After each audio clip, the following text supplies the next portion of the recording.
lunch இன்றைக்கி எங்கள் இடத்துல தளிகை சுட சுட சாதம் கீரை கரமுது முளைக்கீரை தேங்காய் போட்டு பருப்பெல்லாம் போட்டு கரமுது சாத்துமல்லி கொட்டு சாத்துமல்லி பண்ணியிருக்கேன் இன்றைக்கி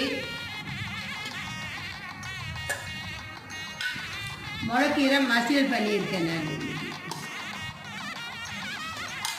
இதுதான் இன்றைக்கி எங்காட்டு தளிகை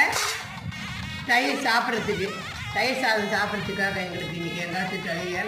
அவ்வளோதான் இன்றைக்கி வீடியோவில் பாருங்கள் சப்ஸ்கிரைப் பண்ணுங்கள் லைக் பண்ணுங்கள் ஷேர் பண்ணுங்கள் பெல் ஐக்கான் ப்ரெஸ் பண்ணுங்கள் தேங்க்யூ பை